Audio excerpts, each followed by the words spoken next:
అంటే నాకు తెలిసిన సబ్జెక్ట్ చెప్తున్నా. మేబీ ఎవరైనా ఏకీభవించినా, ఏకీభవించకపోయినా ఆలోచిస్తే అర్థమవుతది ఎవరికైనా సరే.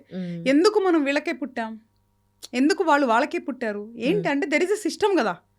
ఇప్పుడు ఎవరెవరికి పుడుతున్నారు? ఎలా పుడుతున్నారు? ఎందుకు పుడుతున్నారు? వాళ్ళ లైఫ్ స్టైల్స్ ఏంటి అనేది మనం చూస్తే ఏదో సిస్టమ్ నడిపిస్తుంది గదా! మనకి తెలియని ఒక పవర్ ఆర్ సిస్టమ్ ఎక్కడో ఆపరేట్ అవుతుంది గదా! సరే అది మనం ఎవరు చూడలేదు. బట్ చూసిన దాన్ని బట్టి అర్థం చేసుకుంటే మన యొక్క ప్రీవియస్ యాక్షన్స్ వల్ల ప్రెజెంట్ రియాక్షన్స్‌నే కర్మ అని మనం ఎలా చెప్తున్నామో, ఒక మనిషి అంటే ఒక ఆత్మ అని చెప్తాం మనం బేసికల్‌గా సోల్ బేసికల్‌గా. ఒక సోల్ తన ప్రీవియస్ పునర్జన్మ అంటే ప్రీవియస్ జన్మలో పునర్జన్మ అంటే మళ్ళీ ప్రీవియస్ బర్త్‌లో వాళ్ళు చేసిన తప్పొప్పులకి సంబంధించిన లెక్కని తీర్చుకోవటానికి కోసం ఏ శరీరంలో ఎవరికి ఎలా పుట్టాలి అనేది కర్మ నిర్ణయిస్తది.